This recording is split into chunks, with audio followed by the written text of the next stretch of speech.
Quite the offseason at LSU. The boys have been on the field practicing football, and we will get to see them in the annual spring game. Coming up this Saturday, we got Lon Philip Sullivan on the line from LSU Odyssey to help us preview what we're going to see coming up this weekend. Lon, how we doing? Feeling born again, Mark. How are you doing, brother? I am doing just fine. Appreciate you stopping by as always. And let's get started on this thing. So, of course, the spring game is a big deal because people can actually watch the game in person and on television. So maybe a little bit too much is made out of it because there are other scrimmages that are just as significant to the coaches to evaluate the players. You know, it's just as valid, but there aren't TV cameras there is pretty much the difference. So LSU has had a number of scrimmages. The most recent was last weekend. So what are the most outstanding articles from those scrimmages that stand out to you to learn more about this football team? Well, I mean, Mark, you got to begin with this absolutely improved LSU defense. I mean, this defense could go from 124th in the nation to 4th. I truly believe that. They have this. I mean, Jake Peetz, DJ Mangus are bringing in a pretty sophisticated offense. Devonte Jones had no clue what Peetz was coming at him with, and Jones was completely prepared in a lot of those scrimmages. I didn't get as much footage as I did last year of these scrimmages, but I got enough to get a good picture of what Jones is kind of throwing at him. And a lot of 2 linebackers, a lot of 3, a lot of 3-4 at random times, a lot of 4-3. Like, he's just mixing up a ton of it. Like, zone coverages as well. LSU never plays zone, especially in the secondary, and that's what they were doing. That's what they were doing the last scrimmage. There was a lot of experimentation going on from Devonte Jones, trying to figure out his players' limitations, what he can do with certain guys, and some of the biggest guys who stood out throughout spring and throughout the scrimmages, Mark. I mean, Derek Stingley Jr., he's shown a ton of leadership. I mean, that's come from Coach Orgeron and a few other sources saying that, Derek has been very vocal for once. He's a very quiet guy, and for once he's kind of been vocal and in your face. He's had 3 interceptions as well, I believe it was, or 2, multiple picks throughout scrimmage. Great sign from Stingley. He almost had another one, his father said, during the last scrimmage, had both hands on it. But you can't mention this defense without talking about the defensive line. That's the number 1 defensive line in America. I've been saying it for quite some time. Just looking at that defensive line on paper, it was like that's the number 1 defensive line in America. But watching them take advantage of that talent is what makes it empirically fantastic. Mason Smith, what he's providing up the middle, Joseph Evans, what he's providing through the interior. It's absolutely fascinating. Then you got Jaquelin Roy in behind them. And I imagine Jaquelin Roy and Mason Smith could be the starters. But, the name you're hearing right now as the best defensive lineman on the team is Joseph Evans, a former center who arrived to the team as a center.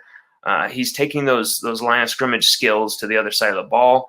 He's gone to kind of back and forth, like another guy, Devonte Lee. I'll bring up in a bit here, but Joseph Evans, he's been name checked by Coach Orgeron a ton as the best defensive lineman on LSU's team. And if Joseph Evans is the best, and B.J. Ojulari, Ali Gay, Jaquelin Roy, Mason Smith, Landon Jackson, Savion Jones, Bryce Langston. If all those guys aren't, but Joseph Evans is, just imagine, Mark. Just imagine the festival, the feast of madness going on that defensive line. But Mark, spring is about improvement, and linebackers, linebackers were really just god awful last year, and we wrote extensively about what they were failing at with the 4-3 last year. But and we've done some of that again this year, but we kind of focused on turning the page because we believe in Blake Baker, and he's given us every reason to believe. Coach Orgeron says he wears cleats to practice, running around, looking like Kenny Powers out there, Mark.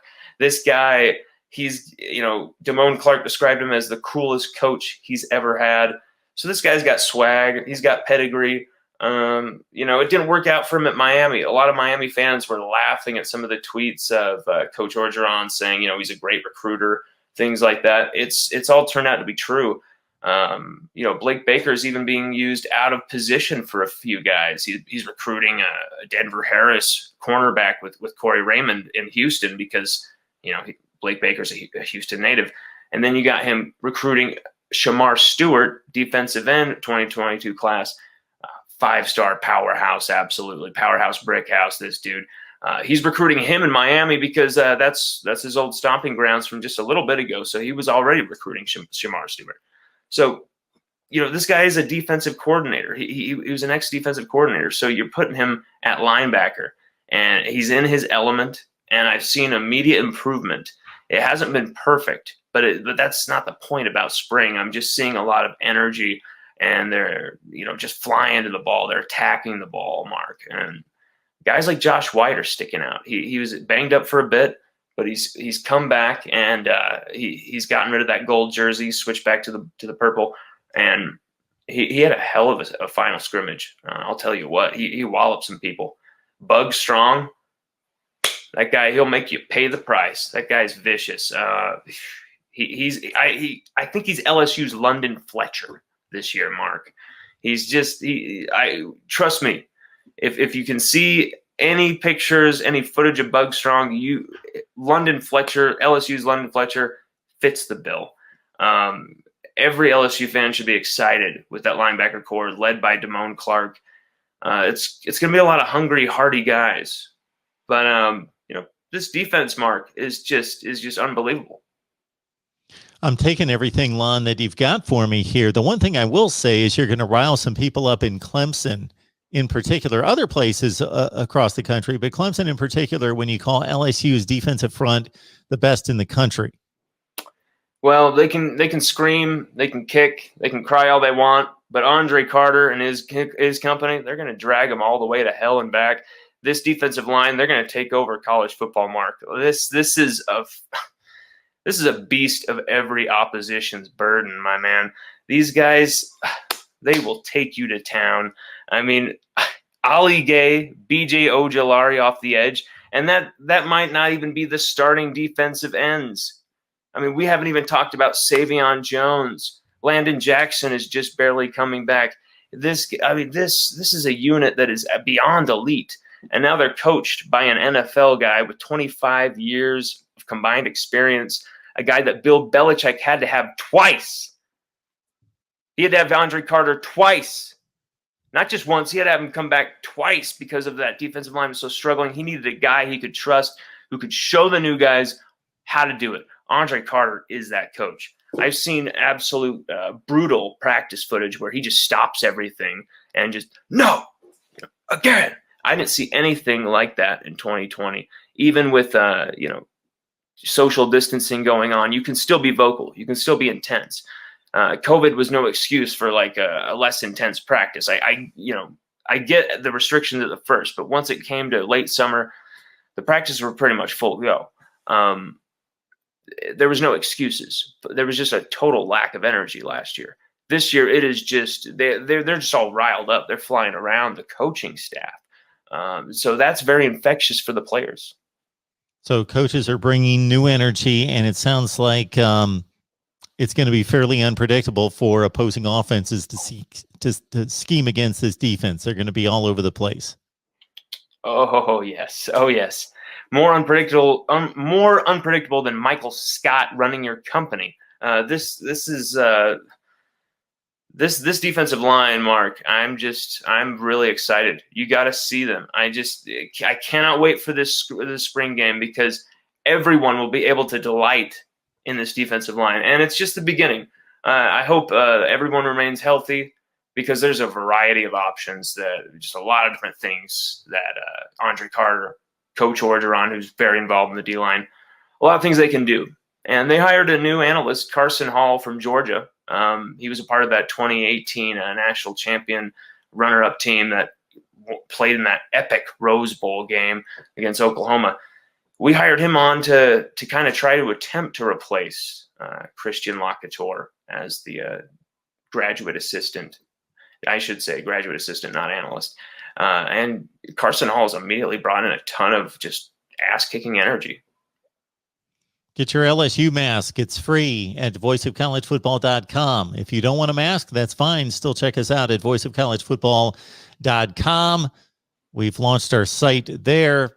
And again, we will have so much more that's going to be added throughout the summer. And then, of course, LSUodyssey.com. Check out Lon's work there. He's all over it covering LSU football and getting all sorts of great interviews, insight, analysis. And the interviews are outstanding that Lon is able to connect with all sorts of players and coaches and other people around the program. All right, Lon, let's turn it to the offense. I believe that you were here last week or maybe the week before letting us know that you felt as though Max Johnson would win the job, correct? He'd eventually win the job, but you still think it's up in the air. Yeah. I mean, I believe both. I believe Max is the guy with the intangibles. I think it goes beyond just raw football ability, quarterbacking talent. I think Max has something up here that's just, you can't really dictate. You can't really underestimate. You can't really anticipate. The way he carries himself in the offense, the way he's able to switch things up, the protections. I've seen some really valuable things that have helped him out of sacks or pressures that I've seen other quarterbacks on this team just run themselves right into. He hasn't been given as much freedom with audibles and things like that as Miles Brennan, of course, who's more seasoned as a veteran quarterback. But he's been given definitely a longer leash than many would suspect for, I guess, a redshirt freshman he would be with the extra year. But, he had those 2 starts, and beyond those 2 starts, he came in and cleaned up a lot of games for us. I just think Max, every time he came in, there's something positive, something epic happening for LSU.